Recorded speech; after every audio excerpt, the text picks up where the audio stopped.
How can you pair wine with spicy dishes in a way that enhances their flavor? Why do most wine pairing guides ignore the traditions of global cuisines? And how can you use wine pairings to explore under-the-radar wine regions instead of reaching for the same rosé or sparkling wine every time? In today's episode, you'll hear the stories and tips that answer those questions in our chat with Cha McCoy, author of the terrific new book, Wine Pairing for the People. Woo! By the end of our conversation, you'll also discover what inspired Cha to launch The Communion, a wine dinner series in Harlem. How those shared wine experiences help guests learn, connect, and form a community. How Cha's new book, Wine Pairing for the People, breaks from traditional pairing rules to highlight often ignored global cuisines. Why she pairs General Tso's chicken with Spanish rosado instead of the classic Riesling.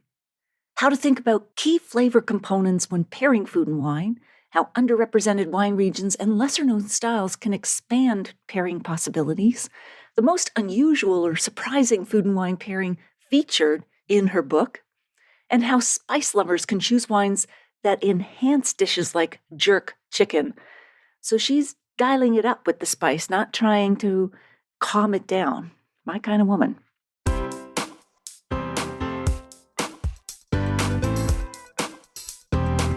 Do you have a thirst to learn about wine?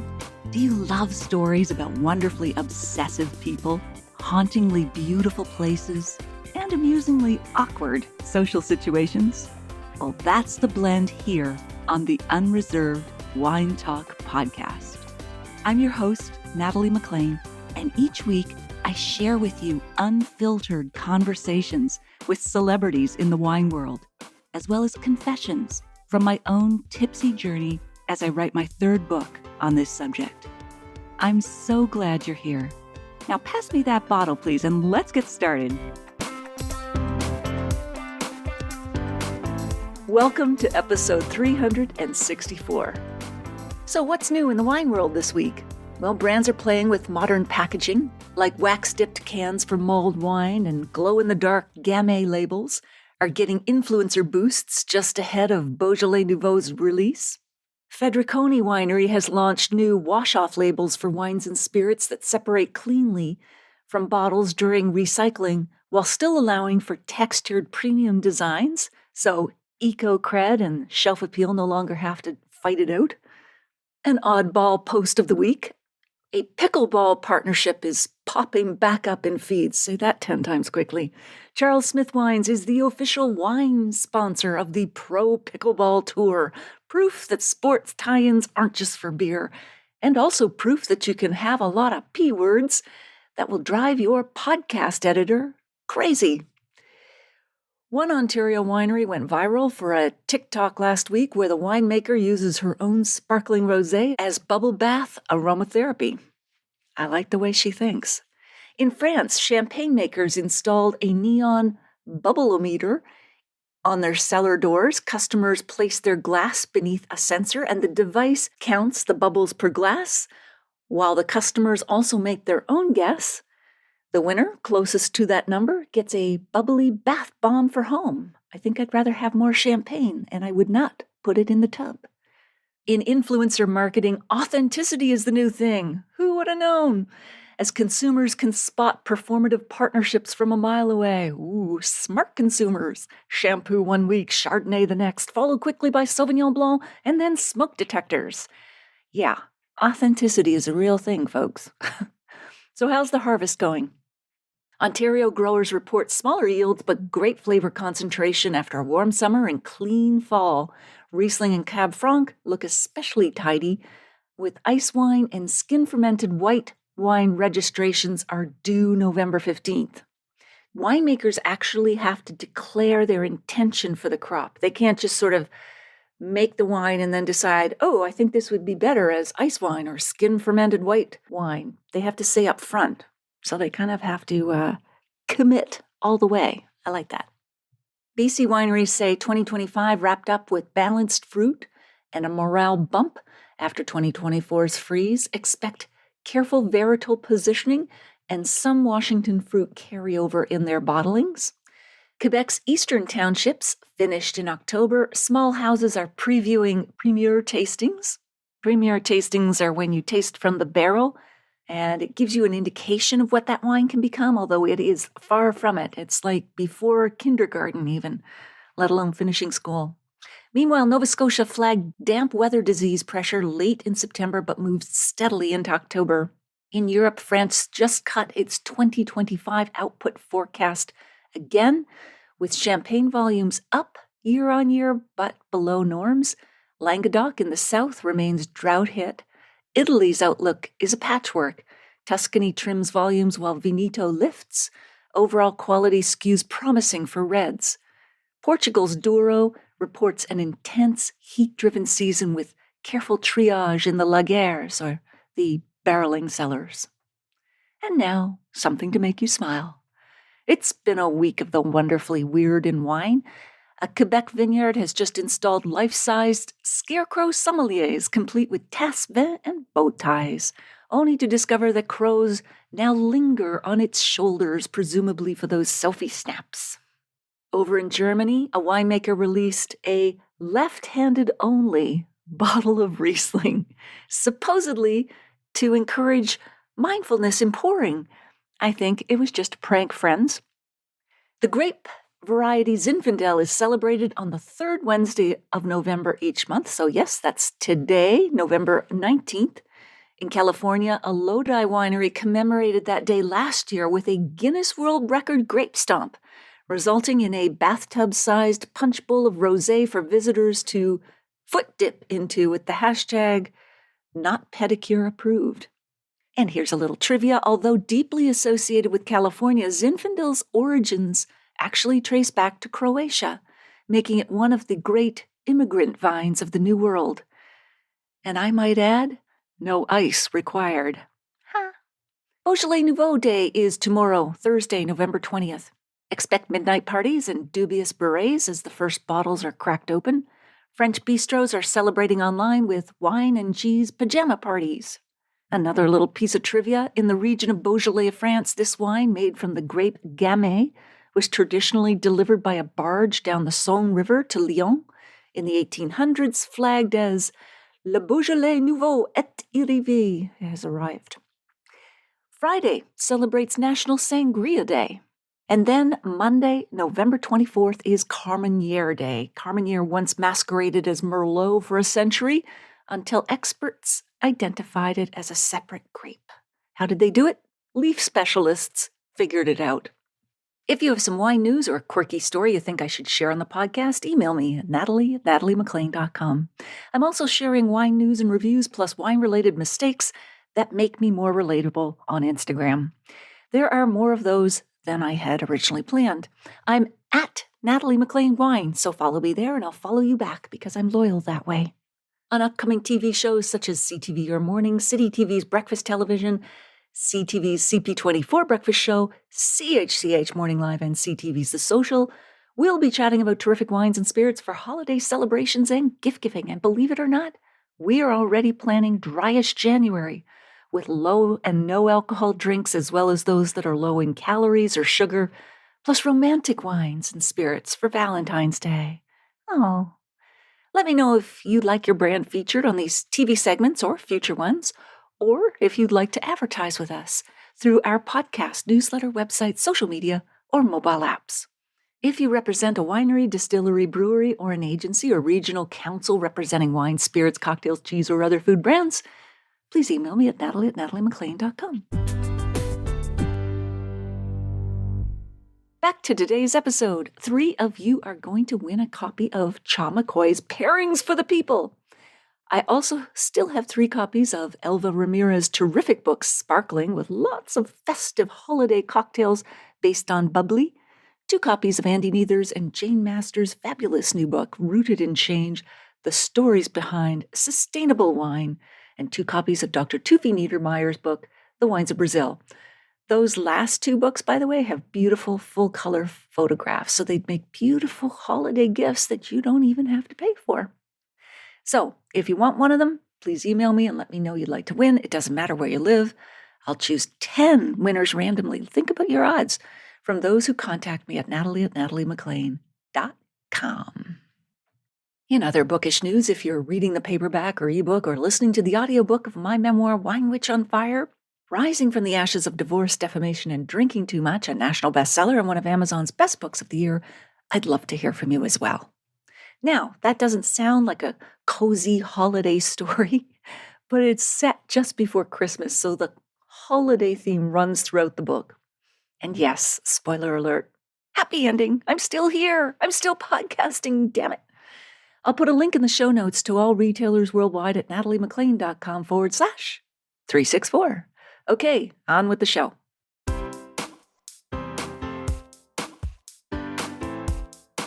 Cha McCoy is an entrepreneur, educator, event producer, and author.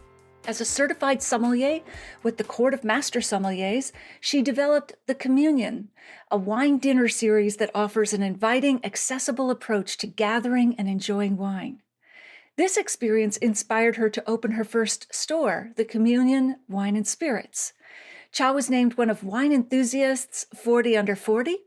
Cha has held coveted positions such as Cherry Bomb Magazine's first beverage director, the head of beverage for the Charleston Wine and Food Festival, and a sommelier at a Michelin-starred restaurant in Portugal and John Fraser Restaurant in New York. Passionate about education, she spends her spare time mentoring and teaching at her alma mater, Syracuse University, where she serves as an adjunct professor, educating and inspiring new wine drinkers. And she joins us now from her home in Harlem. Cha, we're so glad to have you here with us. Welcome. Thanks for having me, Natalie. All right. So you wrote that you fell in love with wine while you were living in Italy. Can you tell us about that moment or the meal or the wine that made you realize you wanted to pursue wine professionally more than just a hobby? So I was actually doing my MBA in international finance. I had the ability to work with a local winemaker as a part of a case study that I was doing, and they were getting into more of the import-export market. So that allowed me to be able to have one-on-one conversations with the winemaker, or at least with the winemaker's team, and also be able to taste as part of my immersion in Italy as well, part of the experience of just living there. Every day we're having everything from wine at if you spent any time in Italy, you'll know that there are these local wine producers who bring their wines to almost like a food market, and they just open like a tap and you can fill up like a water gallon and bring that wine home. And that's what local wines, at the bare minimum price you can get, and drinking with friends, enjoying and gathering is how it started. And then eventually, when you are a grad student, you don't have much money to do the fine dining experiences, but you begin to, in my case, it actually opened up the curiosity of wanting me to taste more and want to get to know kind of like the difference between each. Like, why is this one cost more? Or how come I didn't enjoy that one, but I really did like this one? So I wanted to know the names. I wanted to feel more confident and, educated about what I was drinking for our next dining experience. And so that's kind of how the hobby or the love for it, kind of grew. And then on my return back home to the US, and after graduating, I was passionate about wine and felt like that was something that I learned that was part of the lifestyle of living in Italy that you didn't really replicate in New York, maybe in California, et cetera, of the States. And that was something I wanted to bring with me, something I wanted to have a part of my life. I call it like the souvenir that I bring back, was that education about wine, that passion for it. And I realized I wanted to be connected to it maybe a little bit more than just, buying a bottle or two at home and, doing the studying. I didn't even know about the Court of the Master Sommeliers or any of the institutions at that time. I was literally learning from producers and being invited to vineyards, and had more of a everyday approach to learn about wine. And I got a job, and that was really just to keep my, if you want to say, connection back to Europe, at a local wine store in Harlem called The Winery. And it was a perfect location because it was a few blocks just east of Columbia University. It was located on 116th Street, which is considered Little Senegal. And then I lived just a few blocks north of it. So this is my neighborhood. Everyone is a melting pot of different cultures and classes and people. And that made it even more of an interesting dynamic of who the customers were for me to be able to serve on a daily basis. So that's where my official first wine job was at in 2012. That's a great introduction to wine from Italy to where you live now. I love the quote that you give from Shirley Chisholm. She said, if they don't give you a seat at the table, bring a folding chair. And then you added that you brought two folding tables and started your own wine dinner series called the Communion. So tell us about that very first dinner in Harlem back in 2017. Yeah, right after completing a trip to visit family that lives in Paris, I met someone who was a sommelier who was a friend of hers. She's like, "Oh, you seem so excited about wine." This is years later. I've already live in New York and work at the store. And she's like, "You seem so excited. You should probably do something like a pop-up or, and host people on your own." And we were in her living room having a very similar experience, but it was more of a tasting.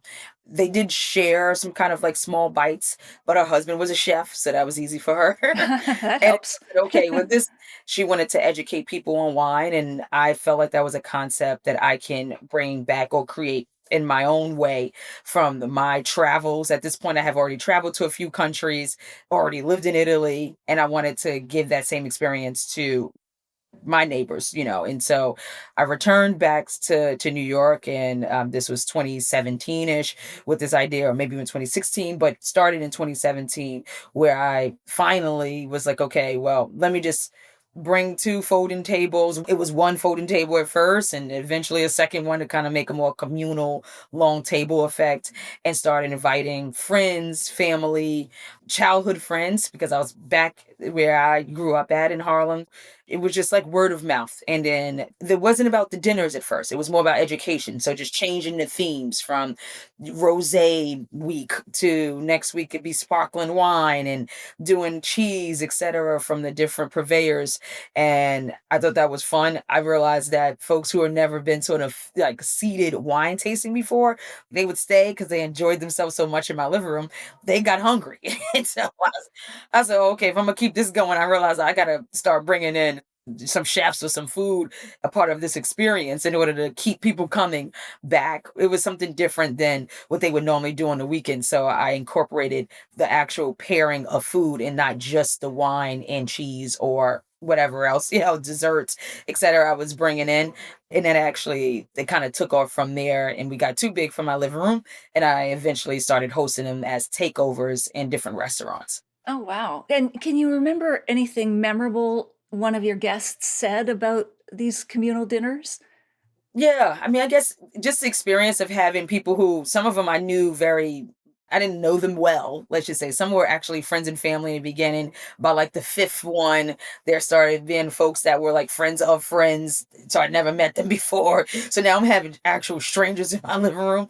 And I think like just overall, the sentiment that this was the most they've ever learned about wine gave me the motivation to kind of continue to keep it going. Like you could tell that even in a place like Manhattan, you can sign up for wine classes, and there's still a large group of people that were not spoken to, is what I noticed.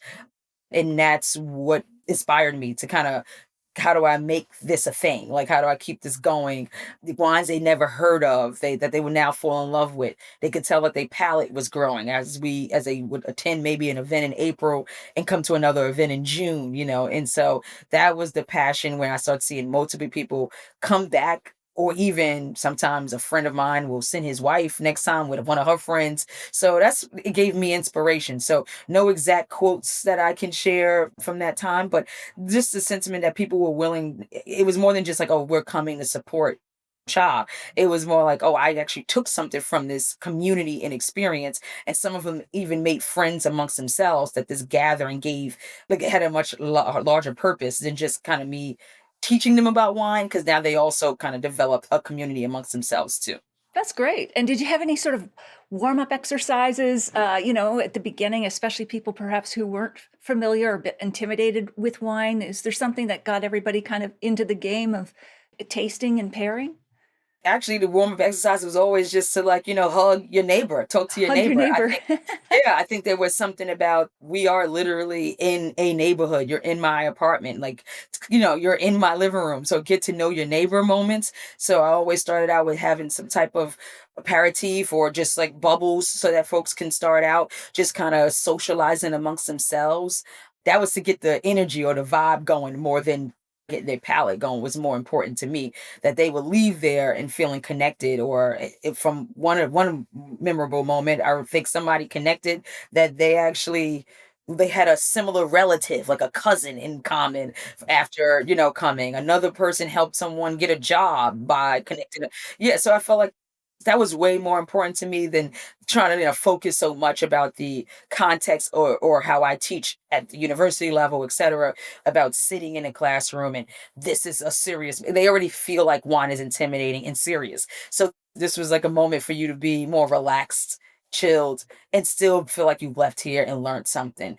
That's always was more important to me than me actually feeling like we need to dive right in with the content or the deep knowledge. Absolutely. Well, that really underscores my own approach too, Cha. Like, wine is a connector, but it doesn't have to be so serious or always focused exclusively on the wine. So it's lovely that it led to other connections among your students who then went out. And of course, what better sort of casual, more comfortable environment than your own living room to start with wine? So that's great. You then opened the Communion Wine and Spirits in Syracuse, a wine and spirit shop, making you one of the few Black women wine shop owners in America. What were your biggest challenges in that first year? And was there anything that surprised you? Yes, I feel like as the legacy of the communion lived on, turn it into a brick and mortar was very important to me. Now I don't know in what way. I did move to Portugal to be able to open up a wine bar. And that was going to be the communion's actual like first location, almost like a tasting room wine bar to continue that same feeling. I wanted to feel like it was my living room in Lisbon. Legally, you are able to sell bottles of wine as well as pour. In New York State, you do not have that ability, unfortunately. So when the pandemic happened and I basically had to pivot, I guess that was the word for the pandemic, right? Everybody's pivoting. I returned back home to the US and ended up finding my way back upstate, which is where that is my alma mater, where I went to do my university studies for my engineering degree. I ended up being connected with someone who told me about the open position of teaching. I recognized that there was a different clientele that was upstate, and there was something important that they're not getting, that they're almost like missing a wine culture that we did have down in New York City or downstate, as they would say. And that was really important about the shop was like, how do I actually get folks to understand the wines that I'm trying to bring? That was a stronger messaging. I think that being a woman of color, I'm sure had a lot of challenges, but I think it was more challenging to get customers who did not know this styles of wines, whether it's low intervention wines was predominantly most of my shop. When they're used to kind of like the large warehouse wine shopping, where some of the big brands quality wasn't the most important part, only like branding, like the name is a brand they know is more important.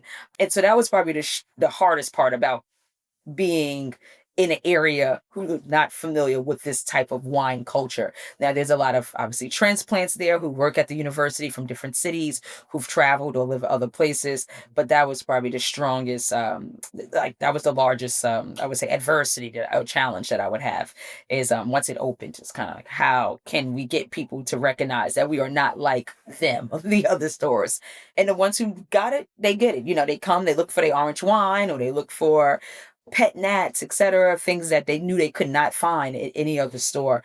But it was more or less we have to continue to preach. We're preaching to the choir, selling wine to those people where I needed to acquire new customers. So I think that was the biggest struggle. Well, all of that was great background. Everything that we've talked about, you're bringing to this new book, Wine Pairings for the People. So tell us, in a nutshell, what this book is about and how it's different from other pairing books that are on the market. Yes, from my research of different parent books that I refer to coming up as a young budding sommelier or cavist at the wine shops that I worked at, it was something missing beyond the normal, or a hamburger goes well with this. So American focus dining would be, of course, you'll see barbecue, and there'll be some American classics in there, steak, etc. When it comes to wine pairings for food from different cultures, it would mostly focus heavily on Western world or European food culture. And that was something I was like, okay, there's definitely more food than that's out there. And these would be really thick books that really talked in depth about the pairings, but I also feel like lacked context. So maybe their goal was more about the art of actually pairing versus being able to understand at length how much different categories in wine, in styles of wine, and categories of food that's out there in cuisines. So that was something I wanted to really challenge, is my own upbringing in wine, where I would see in the educational platforms, we would pigeonhole anything that wasn't basically European food goes into one bucket as ethnic. And I use that lightly because I don't use this terminology.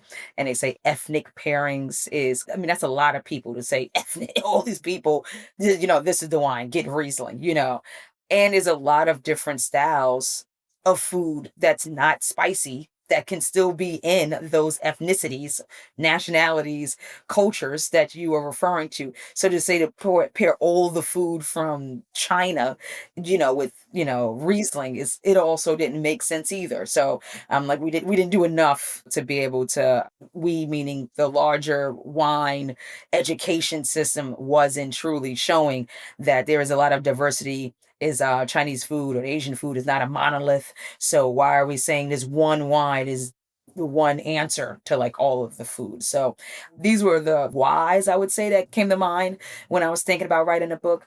And trust me, my agent, this is not the book she asked me to write. That's an exclusive for you to know. No one's asked me that, but I can tell you I was very passionate about the idea. And then when she took the sample out to the market, people resonated very much with this book. And so that's when I guess that brought her on board. Like, oh, okay, it sounds like everyone's very excited about this style. So I also confirmed that I was onto something, I guess, as well, and that maybe this is something to pay attention to. And that's now 3 years ago, to be honest, is when I got the actual deal. So there's something to say that from the moment that she and I connected, which is before I moved to Portugal, this is years ago. So this is before a lot of the trends, because I was already doing this with wine pairings for my communion dinner. That's where the seeds were planted for me to be able to do such project like this. And that wasn't very common for me to do, like to hear that someone's the sommelier at a Senegalese restaurant or working on those type of projects, which is what I was doing for my pop-up dinners. So I guess there is something to say about it was like there's a thread that kind of brings it to the moment of the actual book. And yeah, I was just happy to be able to have right timing. By the time the book was ready, by the time I got the agent, everything had to fall in line for me to be able to present a book at the time that people would be receptive to, like, oh yeah, actually, why are we not talking about wines and foods from these cultures? So Absolutely. I'm just curious, Cha, what book did your agent want you to write? she wanted me to write about my life, like being in wine. As I guess, like your question Like a mentioned. memoir. Yeah, I guess like how your question was, like being a Black woman who's opening a wine store. This is unique. So let's write a story about just how has it been with you living and working in the wine industry. And that obviously has had multiple challenges for me, but it was something that I was like, I'm not ready to tell that story. But I do have something that I'm always ready to educate. Let's educate the people on wine. I think that always, I tell my students, people always are going to question your validity. This is an industry that the pins kind of represent certain things to certain people. So The lapel pins, like for Master Court Sommelier. exactly. Yeah, Yeah, right. the WSET pins, all those. So that's going to give you a certain level. Or that's what I realized at the time. That's what it did for me. It allowed me to be in a room that I probably would not have originally been invited to without that, where other people may have the network to kind of like get them in the room before taking those exams. And so for me, I recognize there's another way, just like you mentioned about the Shirley Chisholm quote. Yeah, no, it's great. Well, you have some really innovative pairings in your book. You pair General Chow's chicken with Spanish risotto, not Riesling. What was your thinking on pairing those two dishes? Because the chicken tends to be a very hot dish, right? Spicy hot, I mean. General Tso's is very American, so that's the reason why I also chose this dish. It was because it's a dish that kind of it's one of those dishes that if you are familiar with the stickiness of it all, that has this kind of sauce around it that it can have it is cooked with chili flavors, but it is definitely more sweet sour flavor than anything. And so you have the Spanish risotto, I thought was a perfect pairing because it was very lush, like the dark fruit flavors that you get from a Spanish risotto or even Italian risotto or Spanish risotto. So that's why I was like, okay, this is going to be a great pairing to balance the acidity and the fruit pairing of it is not going to overwhelm it. I think a lot of people think dark rosés. That's why I wanted to be very specific. I'm one of those people that's I don't know if you enjoy dark rosés versus light rosés. I feel like people think that's the only option, and that means quality. The lighter the rosé is, and I think that there's a place for every wine, and that's the theme throughout the book. So I was trying to play off of something that is a little bit more fuller in body and fuller in style, but still have enough freshness to be able to play off of the dynamic of such dish as General Tso's. No, that's great. My favorite rosé is Tavel from the Rhone Valley. So do you think that would Okay. work? Yeah, I think that the alcohol be Tavel's tend to have a little bit more. They do. So 14% usually. so I think that it will work. I think that just be you may feel the Tavel a little bit more than this, for this Excellent. dish. That's what I'm going for. Now, you also pair Korean fried chicken with Cremant de Lemieux rosé, not beer. Maybe explain why you thought those two would work together. Yeah, so just to take even a step back into like my wine selections, right? I think that the choices that I want, and going back to you asking about what was in other books that I wanted to make sure happened. I didn't want to keep saying the same sparkling wines 500 times. I think if sparkling wine or rosé in this case, if it works well as a good pairing for this dish, I mean I can say Vel, but I think that is something to say about exploring also not just the cultures that we're pairing with, but different wines from different regions and underrepresented regions. So twofold, I'm educating people about do you have to get this is not rules, this is not written in stone. Cha said with this dish this is the wine to get. It's more about have you ever thought about having a Spanish rosado? I could have said a rosé from, like I said, Italy or somewhere else that is darker. There's a bunch of Californian rosés, for example, or sparkling wines that would go well with the, as they call it, KFC as well, the Korean fried chicken.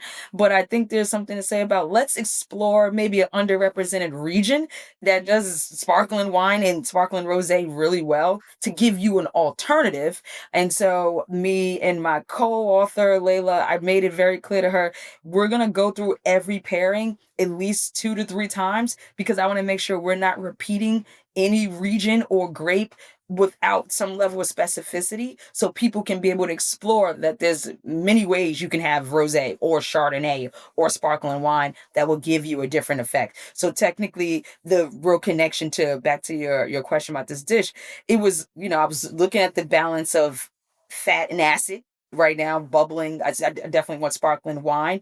There is a unique flavor to the seasoning in the KFC fried chicken that I felt like will go amazing with the rosé style. So to play up to the fruitiness.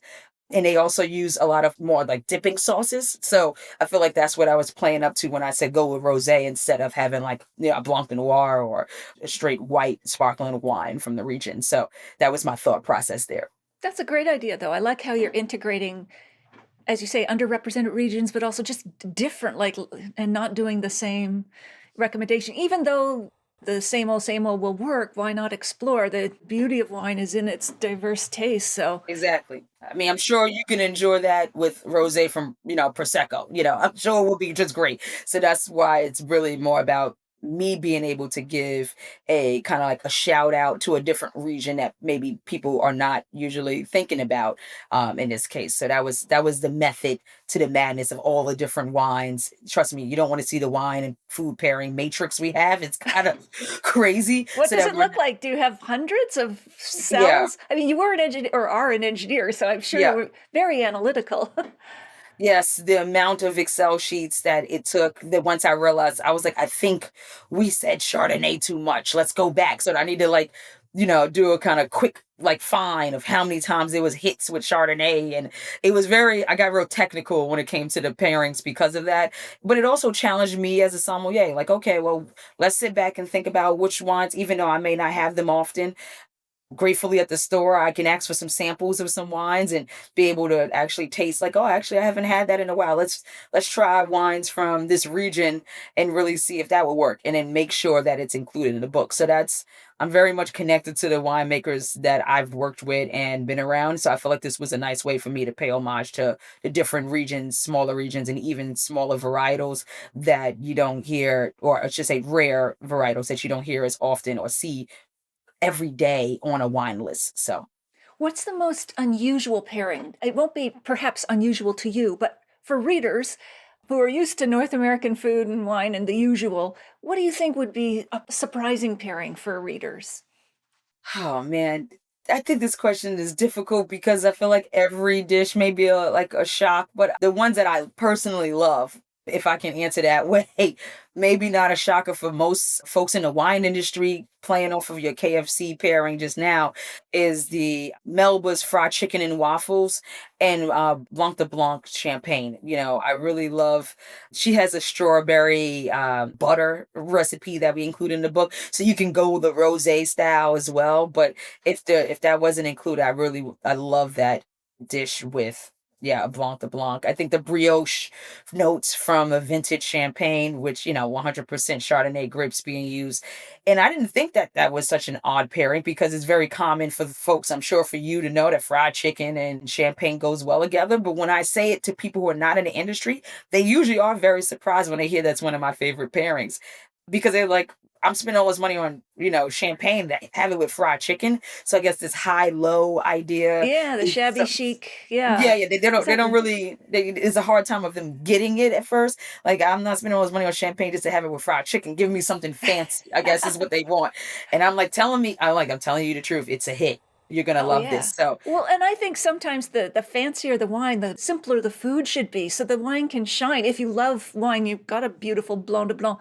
But what about the waffles? Would they not be very sweet and clash with the champagne that's usually pretty dry?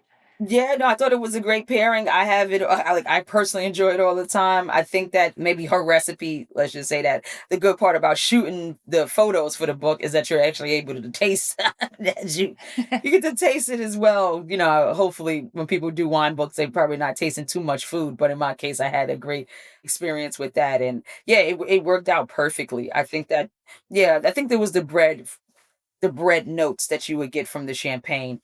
The clash really can only be if you are, and this is also, Natalie, I think a great question here, is because it is kind of your own adventure. When people talk about spiciness and using Rieslings, for example, to be able to calm the spice, but my palate, for example, likes spice. So why would I use a wine to calm the spice when I actually love the intensity of the spice? So I do feel like that's something that, to each his own. I think there is still a great pairing for me. I wrote a whole book on the fact that there's all these wines out here. You should explore them.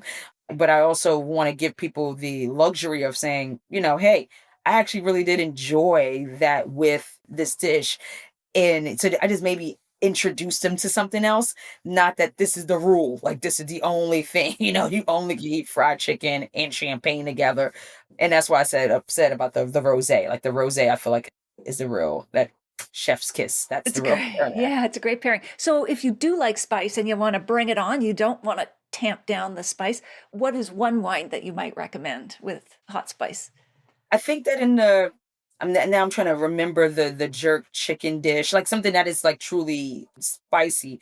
That I normally go for wines that are bolder, that can meet the jerk flavor. So peppers, Scotch bonnet is the pepper that they use to intensify the spice in jerk. And so I actually look for wines that can actually match it in spice. So I'm looking for pepper in my wine, and that can be a Bordeaux that is right bank Merlot focus. I can see a really nice Cab Franc going with it as well. So I'm playing up to the flavors of the spicy dish, not just because the heat is what's there. I feel like that's unfortunate. I understand some people may need that in order to actually enjoy it, but for other folks who can take a little bit of spice, I feel like finding the elements that's within the seasoning that you can find and do more of a comparing instead of contrasting, which is what we're normally taught. Is like if it's spicy, get something that's going to calm the spice down to be a contrast flavor.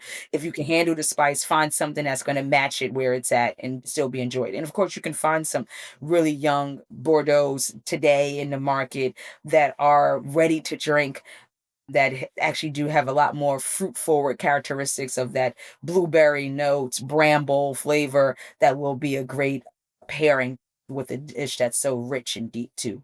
I'm wondering if black pepper Shiraz, that's an actual brand name from Australia, would work, because I'm thinking the black pepper. I think that's next level spice. So then, to be honest, that's black pepper spice. I'm looking at green bell pepper and the fact that the Scotch bonnet. So if you want to take it spicier than that, I feel like going to yes, the Shiraz, going with a very peppery dish. I feel like for my level, that would be probably a little bit too much pepper for me. But the folks who really, and I am not Caribbean, so I can tell you right now, folks who don't mind, taking up that, what you're saying is probably a spot on pairing for folks who want to go a little bit, take the Merlot to the next level, going with Shiraz idea with something that's a little bit more peppery. I'd probably have to whimper back to my Tavel rosé after trying that combination. It's probably not for me either.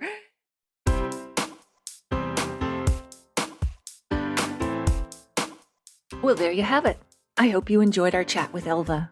Here are my takeaways. Number 1, how can you pair wine with spicy dishes in a way that enhances their spicy flavor profile? As Cha explains, something that's truly spicy, she will go for wines that are even bolder, that can meet, say, the spices and heat of jerk in jerk chicken. Not talking about a person, of course. She looks for wines that have a bit of pepper in them. That could be a Bordeaux that is right bank and Merlot focused, or a nice Cab Franc. She's playing up the flavors of the spicy dish, not just because the heat is there. So you can find great pairings that are based on complementing rather than contrasting, which is what we're normally taught. If it's a spicy dish, you've got to calm it down with a wine that's going to put out the heat. But if you can handle the spice, if you can take the heat, you want something that's going to match it where it's at and still be enjoyed. Number 2, why do most wine pairing guides ignore the traditions of global cuisines? As Cha says, based on her research of different pairing books and coming up as a young sommelier at wine shops, it was something always missing that she found, and it would be more like hamburgers go well with this. But when it comes to wine pairings from food from different cultures, the heavy focus would always be on the Western or European food cultures. So it's something she really wanted to challenge. She also pointed out that we tend to pigeonhole anything that isn't European into one basic bucket called ethnic. She doesn't use that term. It's just too broad. And often the recommendation is ethnic dish, Riesling, or sparkling wine. But how can one wine be the answer to so many different food flavors? So that's what she was thinking of when writing this book. And number 3, how can you use wine pairings to explore under-the-radar wine regions instead of reaching for the same rosé or sparkling wine or Riesling every time? With her wine selections in this book, she didn't want to keep saying the same sparkling wine 500 times, and I don't blame her. There is something to be said for exploring not just different cultures when it comes to food, but different wines from different regions. So how about trying a Spanish rosado instead of just your typical rosé from, say, California with that Korean fried chicken? Or maybe let's look at some sparkling wines from lesser-known regions, like a Crémeux, say, from Burgundy or Alsace or the Loire. She wanted to make sure she wasn't repeating the same region or grape without some specificity so that people could explore more wines in different ways. If you missed episode 51, go back and take a listen. I chat about wine for normal people, which does include pairings, with Elizabeth Schneider. I'll share a short clip with you now to whet your appetite. People like to write wine memoirs and they like to write wine stories and things like that, but there isn't a whole lot. And I guess the other thing is that I have a point of view. A lot of the things in the book are opinionated. I am not apologetic about it. I make it very clear that it's my opinion, but I say ridiculous things. I think my favorite thing that I came up with in the book is, why don't the grapes that you eat from the grocery store taste anything like wine? Mm-hmm. And I say that it's the same reason that you have a dog for a pet, but not a wolf. They're the same genus, but the difference between them is too much. You want the dog, you do not want the wolf. I try to use a lot of analogies like that to say wine is a difficult subject and it's a high barrier to entry. Anybody that tells you that wine is easy is ridiculous. It's not. And you have to know something to get in. It's just where you get your knowledge and how understanding or like normal or nice or kind someone is going to be towards you when you don't know something.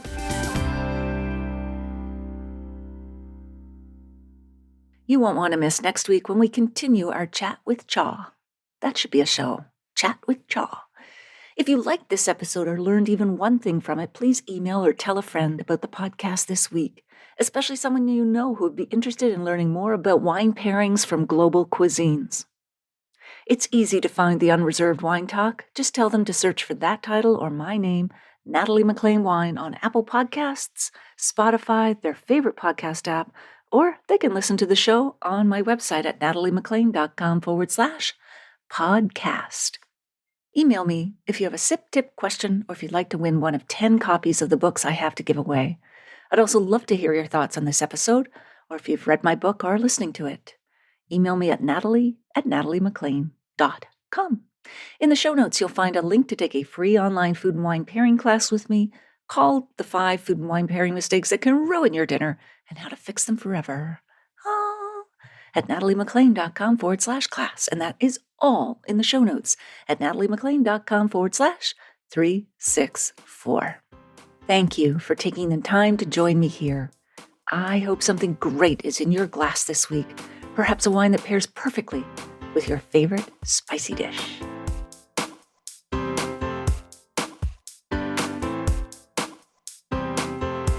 You don't want to miss one juicy episode of this podcast, especially the secret, full-bodied bonus episodes that I don't announce on social media. So, subscribe for free now at nataliemclain.com/subscribe. Meet me here next week. Cheers.